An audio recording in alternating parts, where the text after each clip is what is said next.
Hi, welcome back to Sage Thyme. I'm Lillian, and I'm glad you're here. Thank you for being here. This is a reading for the sign of Libra, however it lands in your chart, and whatever planets or aspects reside, house placement that Libra is within your chart. You can look at it from that perspective or simply lean back into yourself, open your heart, follow your breath, and allow the message to move through you and land where it needs to land. Observe that, enjoy it for all of its parts and bits, and let's get started. So, I have some stones for you today. 4 stones that came out. I have this little, I've been wanting to do this for a while. I have a jar of smaller stones. Ooh, let's get the focus there. And so I did a little method, and the 4 that came out are part of your reading. So we've got, of course, rose quartz, very in tune with the ruler of Libra, Venus, self-love. So we'll see where that takes us today. We've got Silverleaf Jasper. The highlights on this one that came up are for balance. There's a theme here too. I'm seeing a pattern start to come forward. Silverleaf Jasper, amongst other things, balance, joy, and I wrote it down. Oh, maintaining a routine. And we've got this little guy who popped out first, wanted to be really present, and this is Smoky Quartz. Smoky Quartz, amongst other things, is cleansing, concentration, focus, cleansing grief also. And then this one, I'm most excited for some reason. I'm feeling a fluttery, bubbly joy right here in the center base of my heart chakra. This is Dalmatian Jasper. I mean, honestly. And okay, so the words that came up for it are devotion, and there were a couple other words about happiness and joy. And the song that came to my mind with Dalmatian Jasper was "Don't Worry, Be Happy." And if any of you have known me, I'm not a big fan of happiness platitudes. Not because, not at all because I don't believe in happiness and joy. I do. I tend to at times bring in a counterbalance of, let's make sure that we're not being addicted to the idea of happiness. But this feels, it's that very real bubbly joy. It's not necessarily really loud and in your face. It's much like the song. It's sweet. It has a little jig, a rhythm to it, and it's don't worry, be happy. So Libra, are you bringing a new cadence and rhythmic dance of joy and happiness into the maybe mundane or monotony of your daily routine? Maybe that's shifting your routine, maybe not, but it's infusing it, right? Like juice. It's giving it juice. You got some juice. Yay. Okay, I'm gonna set these down. All right. I wasn't really getting a full, God, I've got wild woman here today. Yay, June. I wasn't getting a full idea of what wanted to come through for this reading today, and now I'm feeling this so much joy. My eyes keep wanting to come to tears. Now I know I can be a sensitive individual and it's something I have learned to quite a lot love about myself. And I think you're with me on that, aren't you?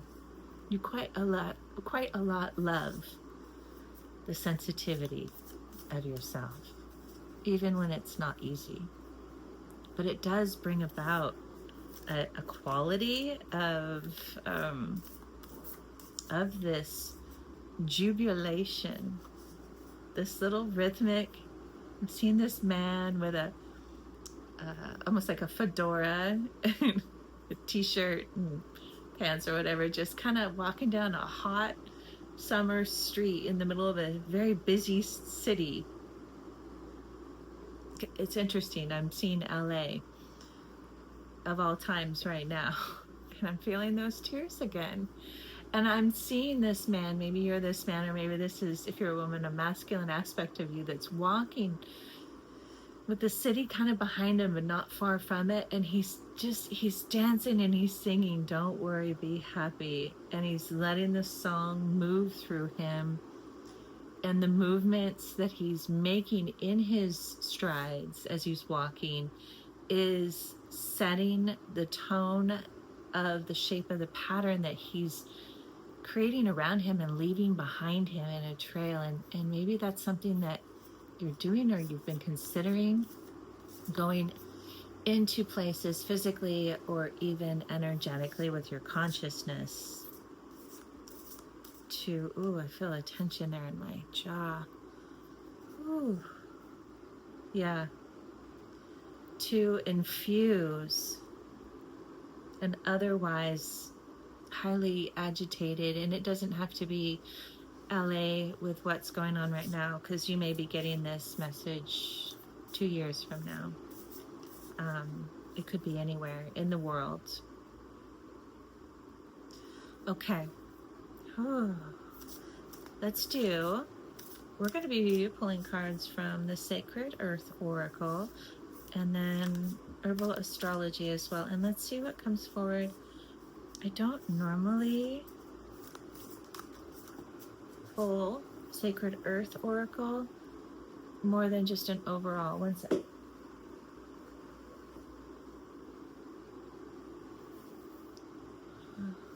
There's a lot of chaos going on outside my door right now. Not chaos, a lot of commotion, energy. There is a lot going on in your world, because really what's going on outside of my place here is not that intense, but just a little bit of interaction and engagement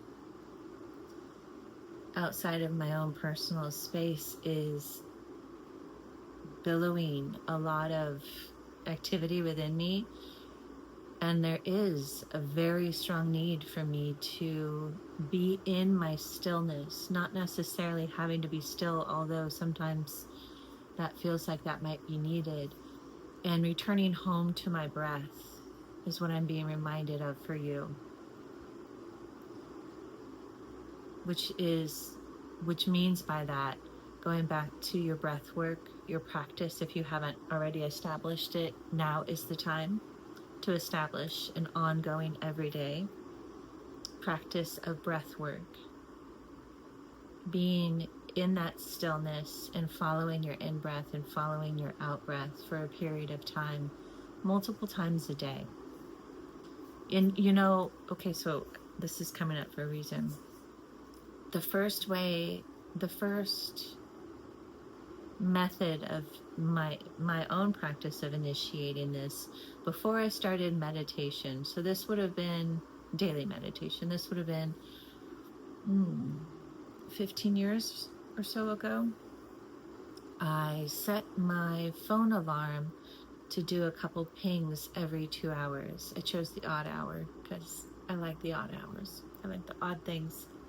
So at 9, 11, 1, 3, 5, it would ping, and I'd turn the alarm off, and I would sit for 2 to 3 minutes only, but every 2 hours, and I would breathe in and breathe out, 2 to 3 minutes. And then I started switching that a bit to segments of time, 1 to 3 times a day, morning and evening. And then I would do like a 20-minute session or so. And my practice over time has changed, but having that first methodology of breath work was really, really beneficial, because 2 minutes of focusing on my breath every 2 hours, number one, was completely attainable. There was no excuse for it. And then number two, my body started creating a rhythm so that when I fell out of that practice at any point in time, which happened at points in time, because that's developing the skills of it. My body I would find myself on the hour of, and then I switched it to even hours too. So I would find myself on the hour turning in and remembering to be in my body and feel in my body and observe my breath and take full breaths and let it fill my body.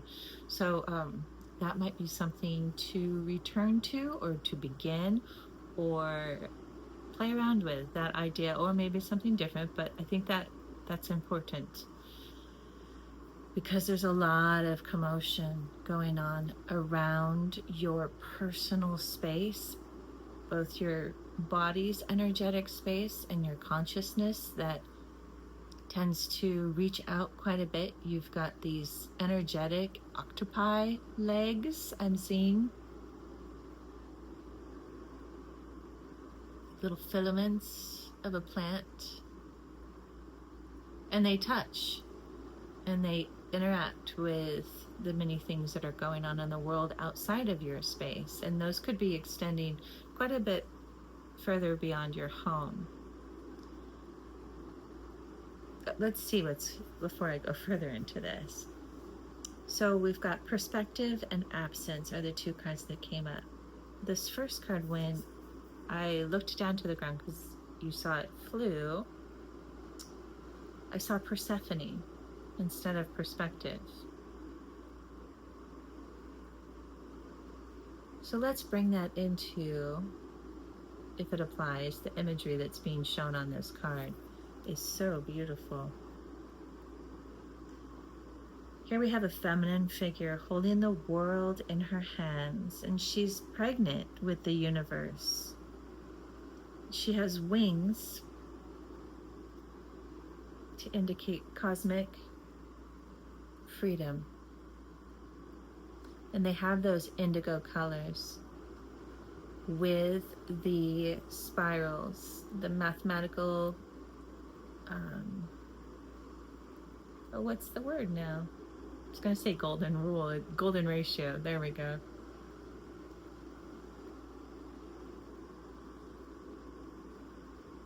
So we know with the story of Persephone, in general, the idea is that she was sent down to be betrothed with Hades in the underworld.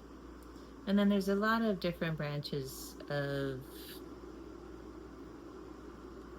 what that experience was for her and the intentions of it and everything. But the story initially talks about an imprisonment in the underworld, in the darkness, in the shadow, in the heaviness and in the weight of what going deep within the self imposes upon the self.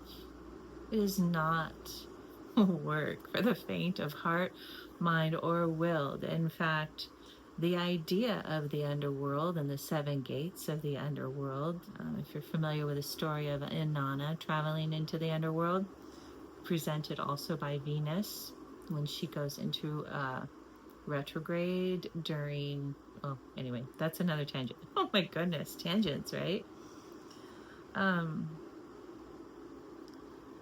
Moving through the 7 gates of the underworld. Inanna, which is now ruled by Persephone.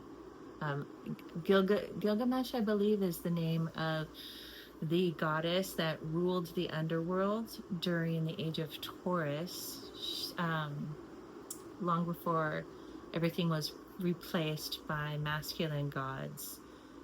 The generalized, it was a balance, but also there was a lot more feminine gods. It's interesting, I'm having a little gitchiness articulating myself. Oh, my friends, what are we working with here? It's challenging, isn't it? This work, this underworld, inner world, moving into the depths so that we can access the cosmos, as you can see here.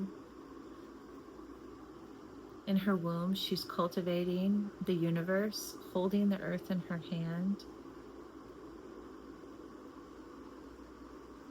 And yes, she looks like grace embodied, most certainly. That stillness and that peaceful gentleness that she holds in her face and in her composure as she's illuminating light, it doesn't discuss what's going on in the depths of her being. The darkness that she's turning into just beautiful, vibrant darkness with speckles of light and intricate weaves of coloring.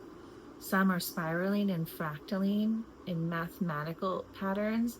Others have these shapes and extensions that don't work with our human minds in terms of resembling any symmetry, and yet they do for the greater scope of perspective. There it is, perspective.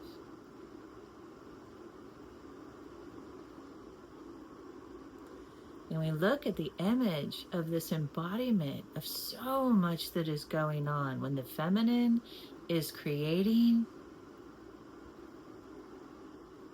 and she's creating with light in the womb of darkness, the container. Darkness is the container that allows light to etch its shape and form. Darkness is the lines on a butterfly's colorful wings, the black lines that are painted.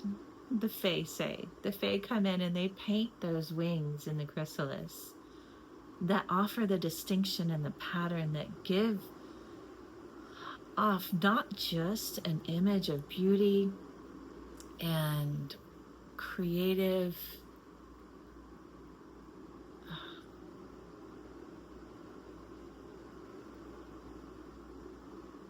there's a word. Exemplification wants to come through, a creative and artistic, a beautification, exemplified by the dark lines that are etched within and envelop and contain all the colors and spectrums of colors within light, which of course couldn't be there without the dark. Perspective.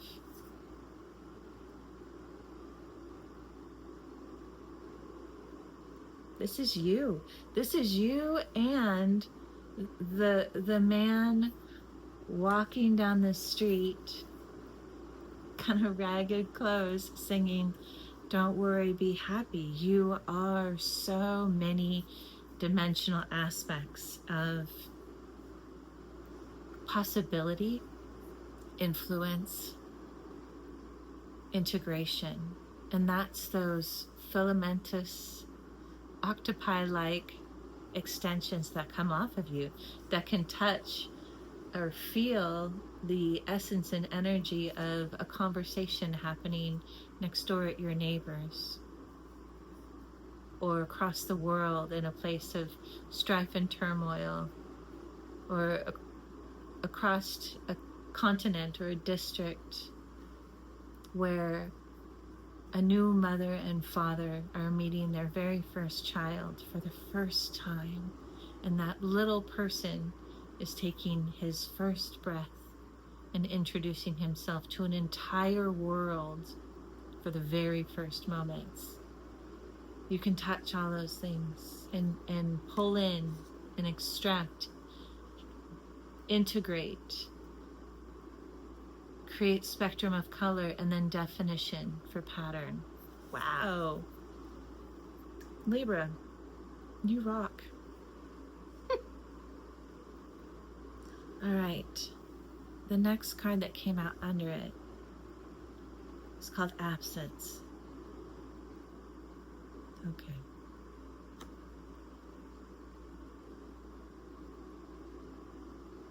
And this might be a little bit of a reminder that, like Persephone, there are seasons where we need to go into the underworld.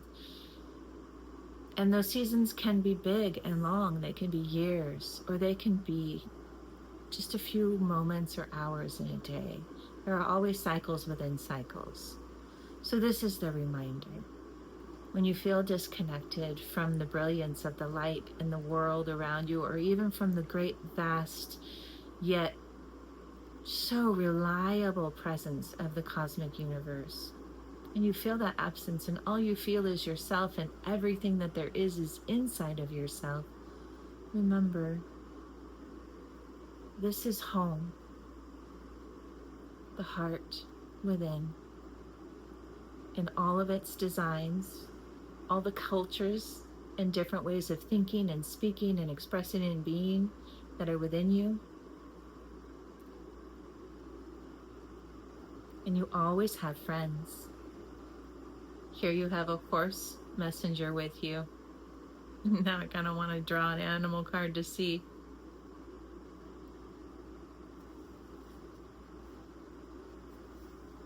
I want to pull... We'll do the herbal astrology. I want to pull more from that deck, I believe. But this wants to come out next. I love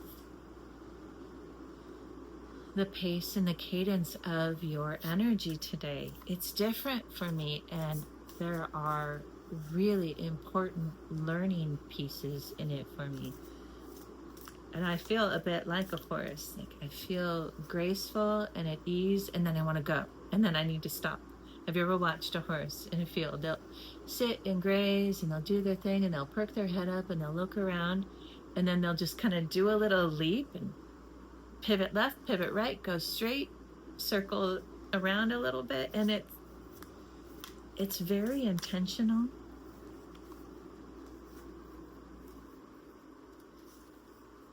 And it's very free-spirited, of course, because the horse, I did not mean to rhyme there, or maybe I did. The horse is such a heart presenced creature, and just by their physical build, their chest cavity, their heart chakra is so immense, and you know the connection with equine healing and interacting with the nature and the spirit medicine of the horse and the horse's ancestry. Wow. There was a release there. There's something going on within your throat and that chakra that is, it's another layer of, I want to say reclaiming your voice, but that's not really it. There's a distortion, a dissonance.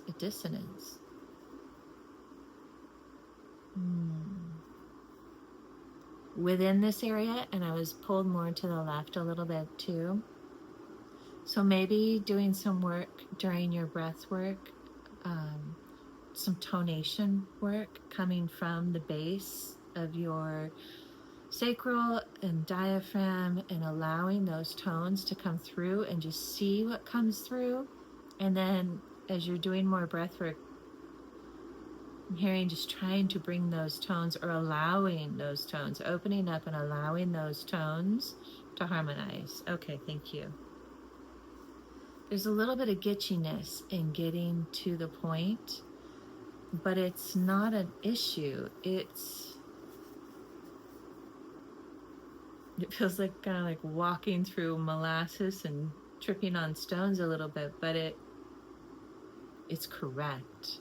So if you're wondering if your pace and the way you're moving through your processes through your life, or something specific in your life, if it's not looking and feeling the way other people's does, or maybe even like the way it should, the way you think it should, and it's smooth and then jolted and then pivoting and then playing and bucking and taking on, if it's all these kinds of things, the message here is yes. Yes, that's correct. Keep doing that, because the pattern has angles. And if you look at like a really complex image of a snowflake drawing, the symmetry, right? But then when you go into the details of it, it doesn't just always extend out and towards certain angles. It retracts back, it goes down. If it's one that has no sharp angles, or it has swirls and fractals and everything. Be gentle with yourself. Let your messages and your movements and the results, I'm hearing the productivity of whatever it is that you're working on, let it kind of be fumbly and fall about and be stumbly and awkward. Have fun with it. Dance a little jig with it. Maintain your clarity of knowingness that it's all correct. And then you'll start kind of experiencing the fondness of the glitches, of the impetuous, and of the stop and stall and calm. And you'll be feeling how the pattern moves you when it is reorganizing itself in really refined ways. The pattern will move you from within in very unexpected and changing ways, mutable ways. Okay, so we've got ashwagandha. The key word here underneath being purpose. And then another one that came out was ginseng and the magician. So we'll start here. It's interesting, I keep feeling this sensation of, it's almost a tiredness, but then instead of trying to push past it or anything, it's happening as I'm doing this reading with all of you. And then instead of trying to push past it or feel weighted down by it, like, oh, I feel tired, it's not that. And I'm, again, opening that throat more and allowing the energy to move through it. It gets a little stuck here and a little stuck in the lower solar plexus. And there's a tendency for a sensation of anxiety to want to surface. It's called the running piglet in Chinese medicine, this sensation. There's a whole diagnosis and treatment protocol, and the whole thing is very fantastic. And the story, the story of why they came up with the name of running pig. I don't know why this is so funny. Is because it's so basic. My professor told me it's because when you have anxiety, it feels like a piglet going nuts and running up here. Oh, let there be freedom in the laughter, my friends. I love you. I'm so glad you're here. That's your purpose. Is to be you and be loved. I may not even know you, but I love you, and I can feel it as truth because it is. It's clear and it's fun and it's not perfect. Both you, me, and whoever else is here, we are not having it all together. Thank goodness. What a bore we would all be if we were all the same pattern and design and shape. And I mean, really. So, ashwagandha, I'll show you the image of ginseng, and then I think we'll read one or both from the book on this. All right, so ginseng, oh yeah, talking about energy, ginseng is a vitality replenisher. it helps with low adrenal health, what would be considered kidney yin deficiency, and kidney yang excess, or kidney yin excess. So kidney yin excess, yin versus yang, yin being the feminine. Kidney yin excess is that feeling of, when you don't sleep enough for a long period of time, like months, maybe years, and you're running on coffee and no sleep, and there's either deadlines and or children and routine, like that one stone. What's the stone? Pardon the... Where'd it go? Oh, Silverleaf Jasper. And you're running a pace with a routine that isn't built for humans. And that zzz that occurs, that overt depletion, but still zinging on high energy, because either through sheer will of mind and or substances like coffee, otherwise you're depleting the kidneys, and the kidneys are by essence a feminine energy, and so their yin can be highly knocked out of balance, especially with the modernized culture way of living. So routine, so working with something like Silverleaf Jasper to bring what routine is meant to be. Again, the keywords were balance and joy. Along with, what else did we have? Dalmatian Jasper. Whew. There's that little piglet fluttering again. And Dalmatian Jasper, devotion. Don't worry, be happy. So these are parts of the new routine for you. I love how gentle this message is for you today, because there's so much going on, and then within you I feel like there's this incredible refinement to being able to work with it, both compartmentally and as a whole, and having fun with those distinctions, doing your jig. Grief, cleansing, and concentration are the Smoky Quartz. Grief is contained in the chest, lungs in TCM. When they're imbalanced, their symptomatic manifestation, amongst others, is grief. And then you'll get things like pulmonary and bronchial infections and so forth. Pardon me.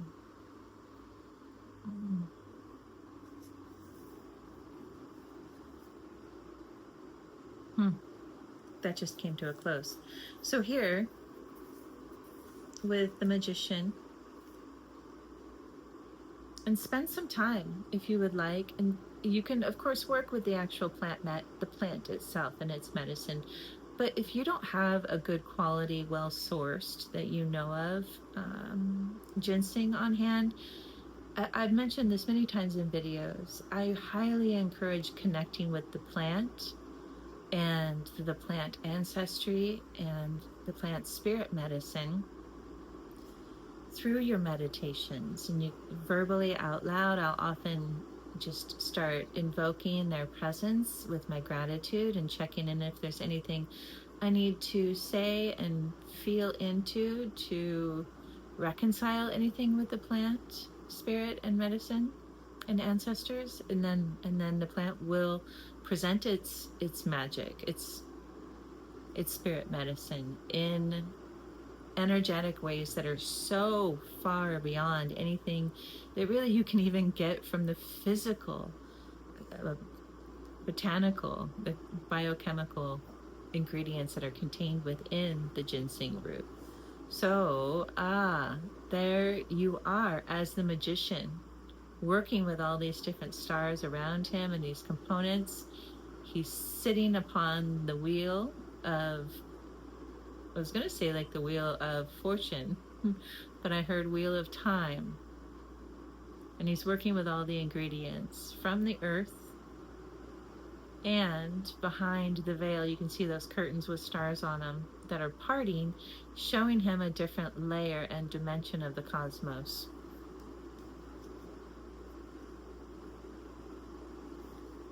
And that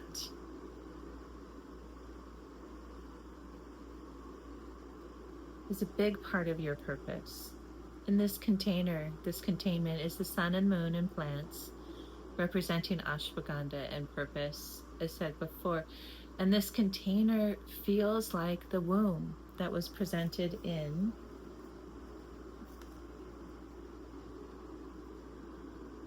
our perspective, also Persephone imagery. These are all coming together so beautifully. Again, the cosmos in her womb, and she holds before her the entire planet of Earth in the palm of her hands and within her gaze, connecting through the third eye, which I don't know if you know, but the third eye for me is also, I mean, yes, it goes to the pineal gland, down in the back of the head, but around that third eye area, the frontal cortex, is the prefrontal cortex. And I do want to make a video more extensively about that. But that prefrontal cortex has been demonstrated and shown in scientific research for well over a decade to be the human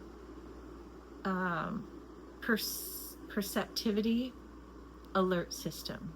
And so just quickly, I won't go into the whole thing. If you're walking down the street and somebody else is walking down the street towards you and you towards them, and whether you know them or not, your prefrontal cortex will connect with the energy, not just the energy, but also their gait, different obvious interpretations. I saw an eagle pop off a tree there. That was cool. Your prefrontal cortex is like your psychic little window that opens up and goes, ooh, that person is having a day and they're feeling this, and then it goes through and it tells your brain, and then your brain tells your body, and your biochemistry and physiology and everything reacts within you that says what that person's all about, or what you perceive that person is all about in how it means to you, because it does go directly to the limbic system first, prefrontal to limbic, the memory system. And the memory says, when I see somebody wearing a red and black striped shirt, I think Freddy Krueger. Sorry, I don't know why that came through, but it did. And that person that you're seeing wearing that shirt that's red and black striped could be the most gentle, kind-hearted, altruistic human being in the world. And so part of the discernment, which is what you've been doing in feeling and observing and not making meaning, but allowing things to present themselves, which takes time and patience and gentle care and incredible discernment and the development, the willingness to develop discernment. Doing that, one second, let me move that out of the way. It's my brother who's a Libra just texted me. Having that discernment and then being able to change the memory so that you can change the physiological and energetic response to your body. So that seemed really important. Okay. That actually felt like a really essential piece of the medicine in this message. You are the magician. You are the feminine creator. And you are incredibly perceptive and wise in knowing that what you're perceiving may or may not be what is. And how do we know? through clarity. And that's where the stones are coming in. The Smoky Quartz, cleansing the muck, the dedication and devotion to the joy and love. That's the Dalmatian Jasper and the Rose Quartz. Rose Quartz, through self-love, we love the other. And then Silverleaf Jasper, recognizing that balance must be maintained between what is evident and first cause. Wow. First cause being the activation point of intention for all of creation, which is love. Yeah, that's our message today. Thank you for being here. Thank you so much. I love you. I wish you well. We'll see you soon.